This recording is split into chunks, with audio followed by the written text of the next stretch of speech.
नारद पराशर पुंडरीक व्यासाम्बरीश शुक शौनक भीष्म दाल्भ्याम रुक्मां गदार्जुन वसिष्ठ विभीषणादीन् पुण्यानिमान् परम भागवतान् नमामि। वाञ्छा कल्पतरुभ्यश्च कृपा सिन्धुभ्य एव च पतितानां पावनेभ्यो वैष्णवेभ्यो नमो नमः। सीतानाथ समारम्भाम् रामानन्दादि मध्यमाम् अस्मदाचार्यपर्यन्ताम् वन्दे गुरुपरम्पराम्। भक्त भक्ति भगवंत गुरु चतुर्नाम बपुएक इनके पद बंदन किए नाशै विघ्न अनेक। मंगलयादि विचारि रहो वस्तु मनोरमूप। हरिजन को यश गामते हरिजन मंगल रूप। संतन निर्णय कियो मथि श्रुति पुराण इतिहास। भजिवे को दोई सुहर कहे हरिदास।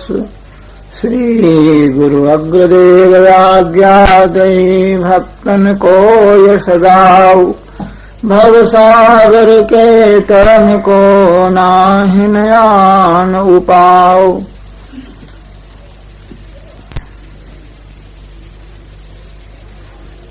श्री हरिजू हृदय विराजिए कथा सुनिए इतिहास। तुम श्रोताया माल के तव पद रज हम दास।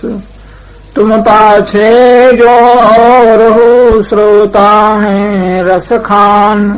तिनके सकल मनोरथ पुजमहि श्री भगवान। श्री वृंदावन बिहारी लाल की जय। श्री अग्रदेवाचार्य जी महाराज की। गोस्वामी श्री नाभाजी महाराज की। श्री प्रियादास जी महाराज की। श्री तुलसीदास जी महाराज की। सदगुरुदेव भक्तमाली पंडित जगन्नाथ प्रसाद जी महाराज सब संतन की।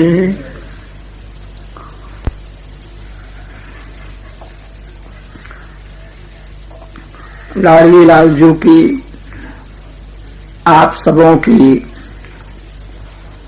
महती अनुकंपा से हम लोग सत्संग में बैठ करके भक्तमाल के माध्यम से सत्संग की इच्छा कर रहे हैं। विषय रहस्य एक ही है। भागवत ग्रंथ को सामने रखा जाए, रामचरितमानस को सामने रखा जाए, भक्तमाल को, तो इन सबों का तात्पर्य रहस्य एक ही है। अंतिम में ज्ञान वैराग्य के समेत भगवान की भक्ति को, भगवान के चरणों में प्रेम को पुष्ट करना एक ही सबका लक्ष्य है। रामचरितमानस में भक्त का परत्व और भागवत में तो स्पष्टतया भक्त के परत्व का वर्णन किया गया है। भागवत शब्द का अर्थ होता है वैष्णव, भगवत माने भगवान, और भागवत का अर्थ होता है अण प्रत्यय करके कि भगवान का। तो भगवान का चरित्र उसे भागवत कहेंगे और भगवान का जो भक्त उसे भी भागवत कहेंगे। भागवत महापुराण अर्थात वैष्णव महापुराण है। उसमें भगवान के भक्तों का भूरि भूरि चरित्र बड़े प्यार के साथ श्री सुखदेव जी महाराज ने वर्णन किया है।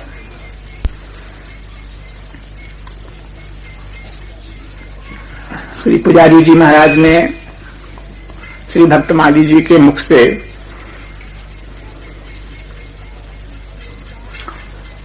अनेक बार लगातार रामबाग में सुदामा कुटी में पंडित जी के मुख से कथाओं को सुना।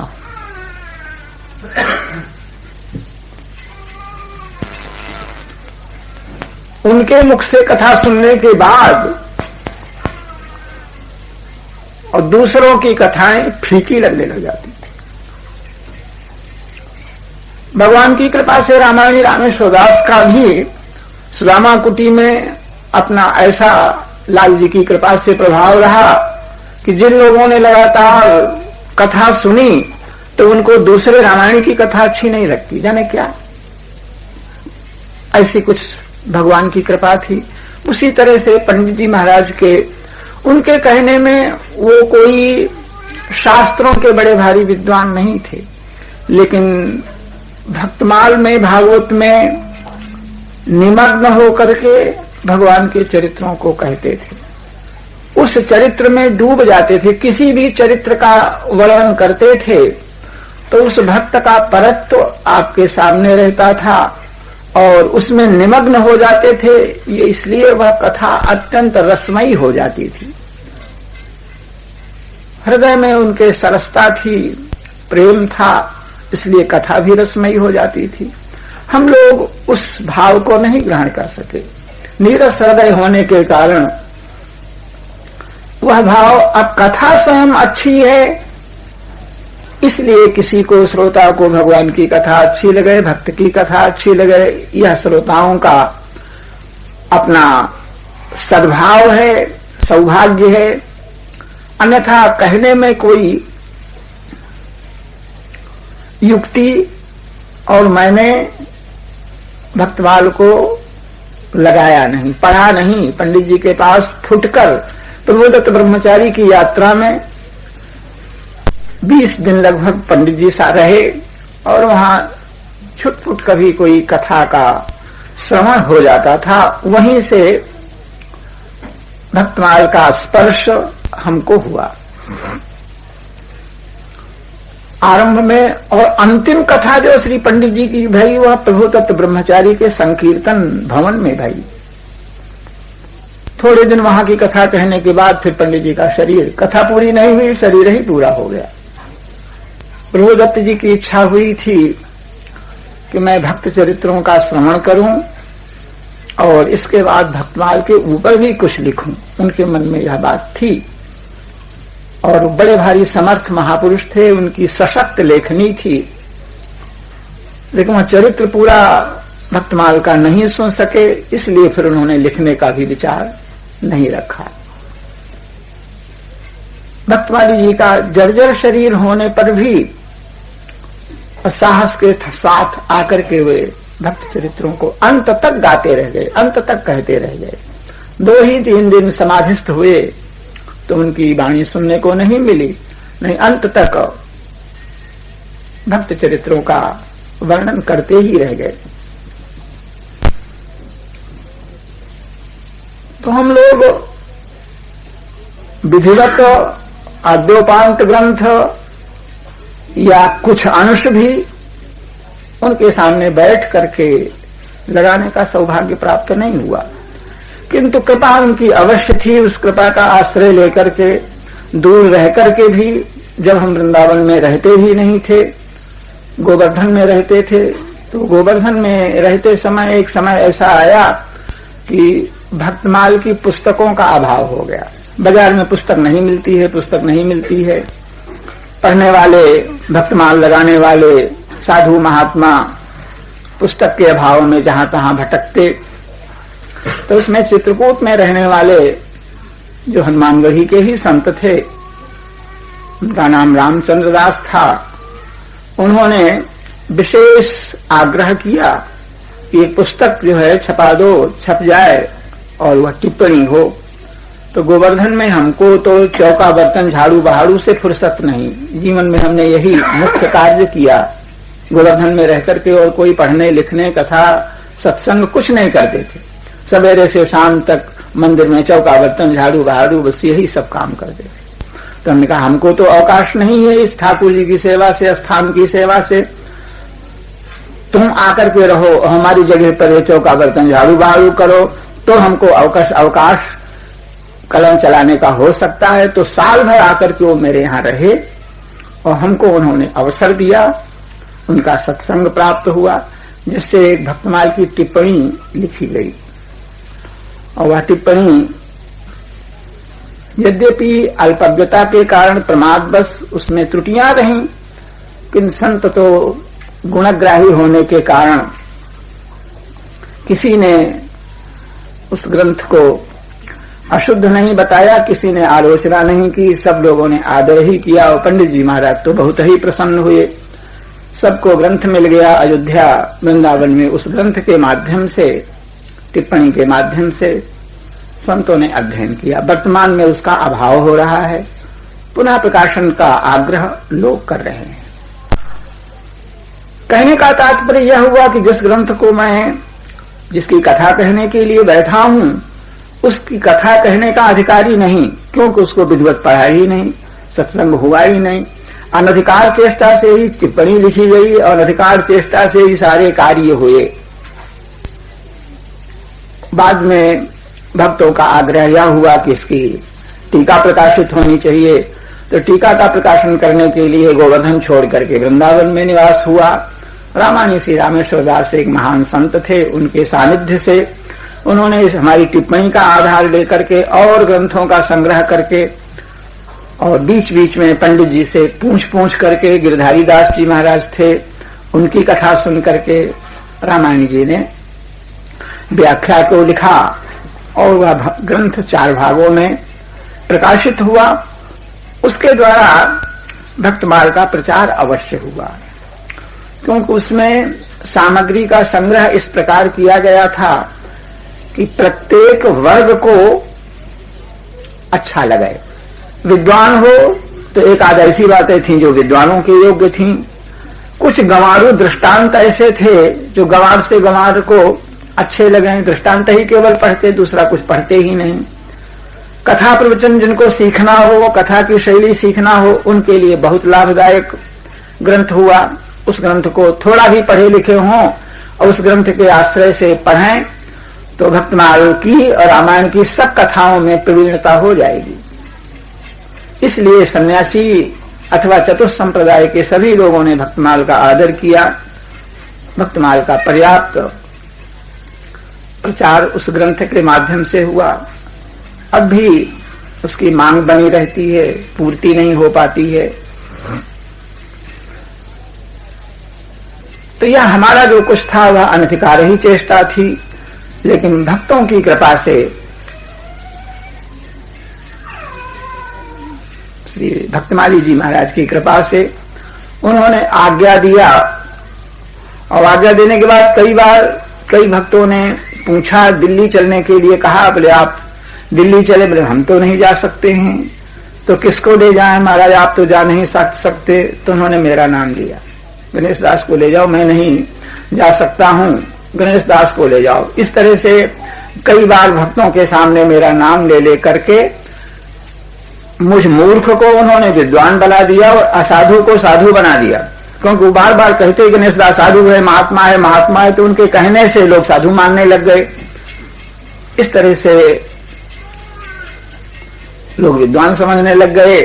और मैं तो ये अनुभव करता हूं, कैसे माना जाए, कलयुग है तो कलयुग इस प्रकार माना जाए कि मुझ सरीखे पुरुष को लोग साधु समझें और मुझ सरीखे लोग को लोग विद्वान समझें, इसी को कलयुग कहते हैं। मूर्ख को विद्वान समझ लिया जाए, असाधु को साधु समझ लिया जाए, ये कलयुग का लक्षण हमारी समझ में भी आता है। कल एक आत्मरंजन मनोरंजन का शब्द सामने आया था, तो उसमें उस संबंध में इतना और कहना है कि उद्देश्य श्रोता वक्ता का आत्मरंजन यदि है तो मनोरंजन तो हो ही जाएगा, मनोरंजन बाकी नहीं रहेगा। क्योंकि आत्मा से मन का संबंध है। आत्मरंजन के साथ आत्मरंजन करने के लिए आएंगे तो मन लगेगा, मनोरंजन भी हो जाएगा, लेकिन मनोरंजन का लक्ष्य लेकर के अगर प्रवृत्ति होगी तो आत्मरंजन नहीं हो सकता है। मनोरंजन के लिए कुछ हम लोग कहें सुनेंगे तो वहीं रह जाएंगे, आत्मरंजन नहीं हो पाएगा। लेकिन आत्मरंजन का लक्ष्य लेकर के वो कहेंगे सुनेंगे तो मनोरंजन अवश्य हो जाएगा। उसी तरह से हो जाएगा जैसे किसान खेती करता है तो उसका लक्ष्य अन्न पैदा करने का रहता है, भूस पैदा करने का लक्ष्य नहीं रहता है कि हमको भूस मिले, लेकिन भूस तो अपने आप मिल जाता है। अन्न के साथ लक्ष्य अन्न का रहता है। उसी तरह से जो लोग परमार्थ की उपासना करते हैं, भगवान की उपासना करते हैं, तो उनके लौकिक कार्य अपने आप सब सिद्ध हो जाते हैं, सब कुछ बाकी नहीं रहता है। इसलिए लक्ष्य को, उद्देश्य को पवित्र रखना चाहिए।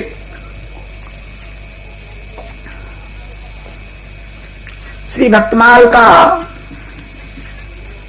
प्रणयन गुरुदेव भगवान अग्रदेवाचार्य की आज्ञा से नाभाजी के द्वारा हुआ।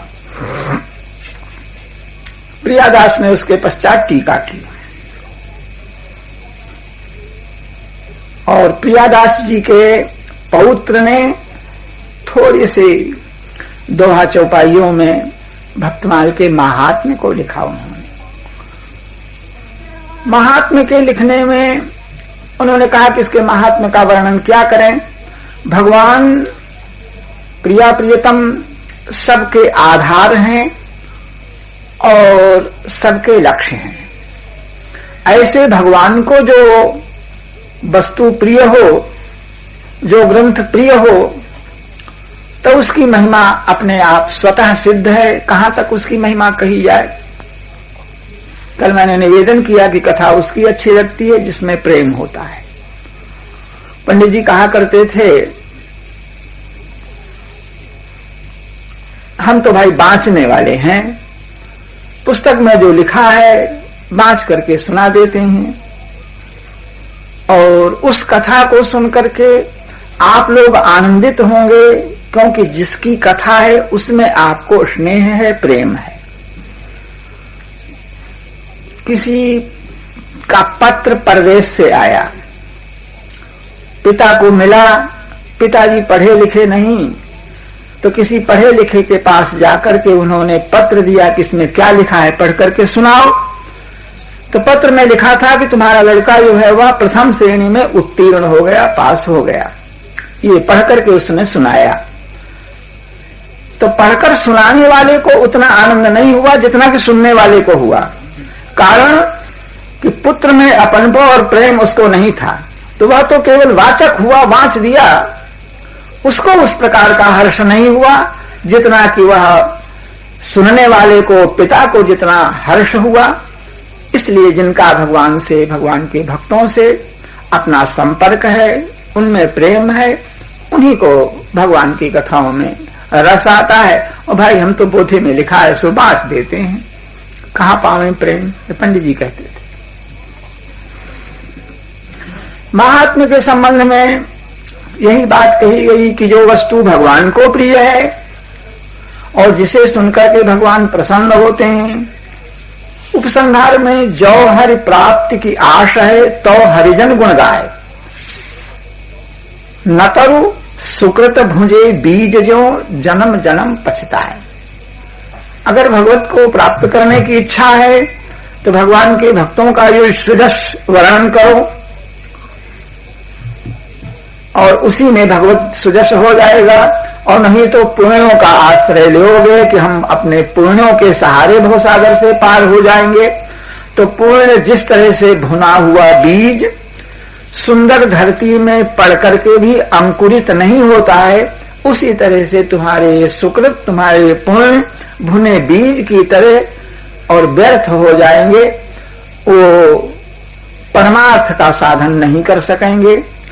इसलिए भक्त चरित्र का आश्रय लो।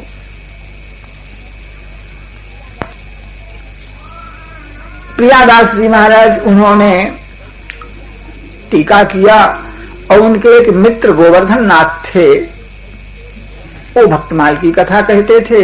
प्रियादास जी टीकाकार थे।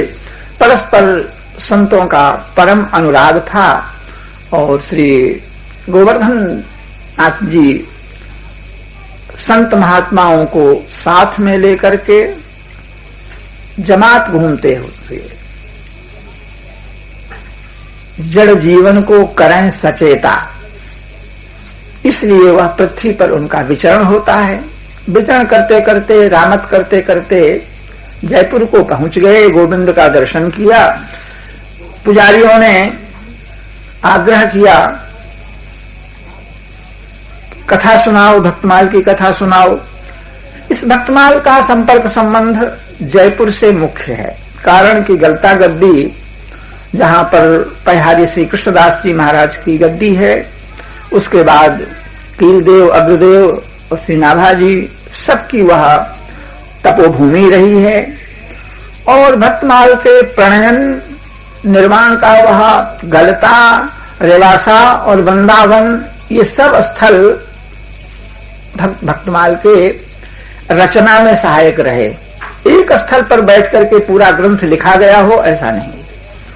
जहां जब गए, जो भक्त ध्यान में आ गया, वहीं उनका चरित्र लिखा गया। तो जयपुर के लोगों को भक्तमाल के प्रति लगाव भी है और भक्तमाल यहाँ का ग्रंथ है, ऐसा भी लोग मानते हैं। गोविंद जी के मंदिर में कथा होने लगी।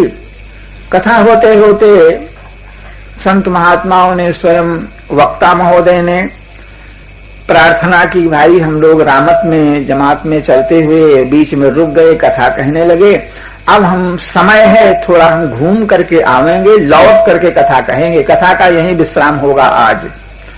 कथा को विश्राम दे करके, कथा बंद करके रामत को घूमने घामने के लिए चले गए। सांभर की रामत को गए। जयपुर में एक सांभर झील है, खारी झील है, जो कुछ पड़ जाए सब राम नमक बन जाता है, सब राम रस हो जाता है, ऐसी झील है। घूम घाम करके महीना 2 महीना बाद लौट करके आए और फिर से कथा होनी चाहिए, कथा कहो, कथा कहो।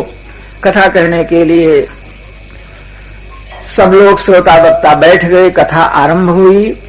लेकिन वक्ता महोदय रोज कथा कहते थे, कथा समाप्त करके गए थे और जमात में जहां रहते थे वहीं कथा कहते थे। इसलिए उनको इस बात का ध्यान नहीं रहा कि हमने कथा का विश्राम कहां किया था।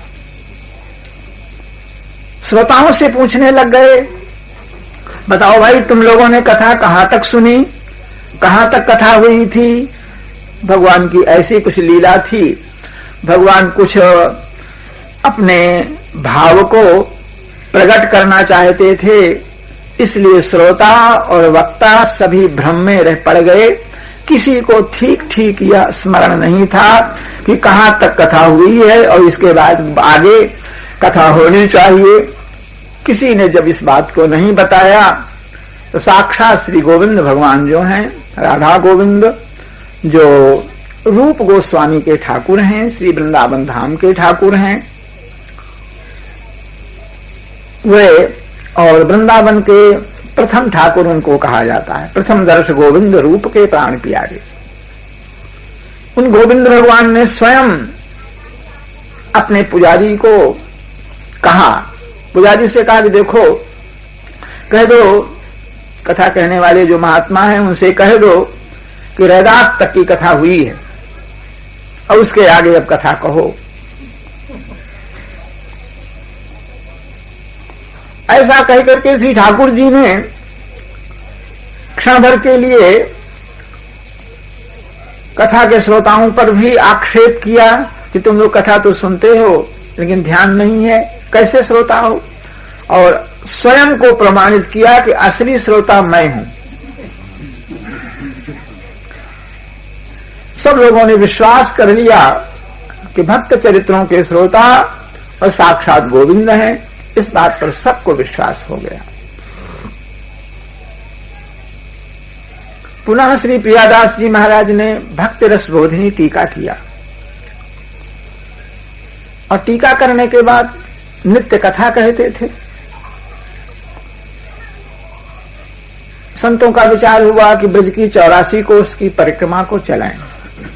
यात्रा 84 कोस की परिक्रमा में चली और चलते चलते कथा नित्य होती थी, कीर्तन नित्य होता था, चलते चलते भी कीर्तन करते थे। होड़ल को पहुंच गए। होड़ल पलवल ये मथुरा और दिल्ली के बीच में एक कस्बा है। होड़ल में एक स्थान संतों का था, उसमें लालदास नाम करके कोई संत महंत थे। उन्होंने आग्रह किया कि आपकी 84 कोसी परिक्रमा की कोई अवधि तो है नहीं, पूरी करनी है, धीरे धीरे हो जाएगी, कुछ दिन यहां रुक करके आप हमारे ठाकुर जी को और भक्तमाल की कथा सुनाइए। तो श्री प्रियादास जी होड़ल में रुक करके और ठाकुर जी को भक्तमाल की कथा सुनाने लग गए। सुनाते सुनाते ठाकुर जी की कृपा ही कहो, एक घटना घटी। चोर लोग आए, स्थान की कुछ सामग्री को ले गए और साथ में ठाकुर जी को भी ले गए। ठाकुर जी चोरी चले गए। सवेरा हुआ, ठाकुर नहीं है, ठाकुर नहीं है। सभी को दुख हुआ, दुख की बात थी। लेकिन प्रियादास जी के मन में बहुत बड़ा दुख हुआ और उन्होंने कहा कि श्री नाभा जी ने कहा है कि ये भक्त चरित्र भगवान को अत्यंत प्यारे हैं। यही मान करके मैंने टीका की और यही मान करके मैं उनकी कथा को भी कहता हूं। तो आज ये बात झूठी मालूम पड़ रही है। अगर भगवान को भक्तमाल की कथा प्रिय होती तो चोरों के साथ क्यों चले जाते? भगवान कोई पीतल तांबे के नहीं, भगवान कोई मिट्टी पत्थर के नहीं। भगवान अगर चोरों के साथ न जाना चाहते तो चोर उनको कैसे ले जाते? चोर तो जड़ वस्तु को ले जा सकते हैं, लेकिन चैतन्य वस्तु को, सच्चिदानंदमय विग्रह भगवान को चोर कैसे ले जा सकते हैं? ठाकुर जी में उनका ऐसा अनुराग था कि भगवान जो है वह चोरों के साथ और स्वयं अपनी इच्छा से गए। अगर वह इच्छा न करते, नहीं जाना चाहते तो चोर उनको नहीं ले जा सकते थे। और अगर वे चोरों के साथ चले गए जानबूझ करके, तो इसका अर्थ है कि हमारी कथा उनको अच्छी नहीं लगती थी, भक्तमाल की कथा उनको प्रिय नहीं है, इसलिए वे चोरों के साथ चले गए। और अब कथा तो अब आज होगी नहीं, कथा तो कहना नहीं। आज क्या, मैं अब कथा कहूंगा ही नहीं। हृदय में इतना दुख था कि कथा पर उन्होंने रोक मान ली, अब कथा नहीं करूंगा। और भगवान के वियोग में सभी संत महात्मा लोग, उन्होंने चूल्हा नहीं चिताया। भगवान ही मंदिर में नहीं है तो भोग किसको लगाएंगे? भोग नहीं लगेगा तो बना करके रसोई क्या होगा? भोग नहीं लगा, प्रसाद नहीं बना, किसी संत ने भोजन नहीं किया, कथा नहीं हुई। सबके हृदय में भगवान का वियोग, कथा का वियोग छाया रह गया, अत्यंत दुखित। और तब हुआ यह कि भक्त विरह दुख दुखित सुजाना। वस्तुतः भगवान ऐसी ही बात थी, भगवान स्वयं गए ही थे। आज उनको एक विशेष भाव प्रकट करना था, इसलिए वे चोरों के साथ गए थे।